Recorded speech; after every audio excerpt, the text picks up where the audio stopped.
К столетию чувашской автономии в республике изготовят памятную медаль. Соответствующий указ подписал Михаил Игнатьев. Об этом он сегодня рассказал членам правительства на заседании Кабинета министров в Чувашии. Руководитель региона поручил премьеру Ивану Моторину предусмотреть деньги в бюджете на разработку эскиза.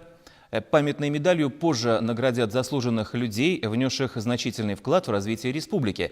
Кроме того, сегодня на заседании правительства утвердили план действий по реализации послания президента России.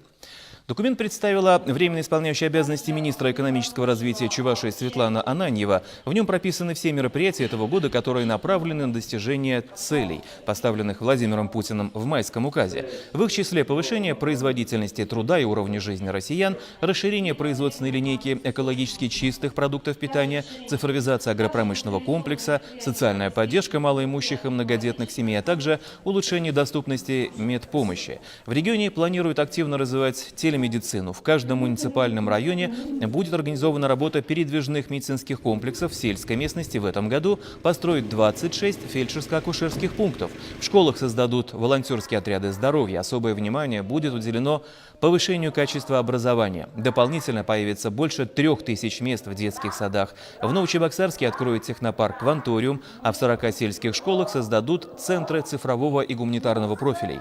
Кроме того, в Чувашии запланирован капитальный ремонт зданий 17 школ, износ которых 50 и более процентов. Также в плане отображены действия чиновников по обеспечению благоприятной экологической обстановки в регионе и многие другие направления.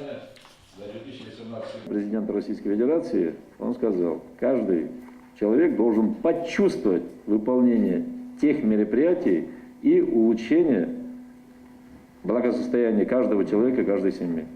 Поэтому одно дело на бумаге, вы должны сейчас по обеспечительским мероприятиям в правоприменительной практике своими управленческими командами должны четко расписать ответственных должностных лиц, четкие сроки должны определить, ну и потом учет и контроль.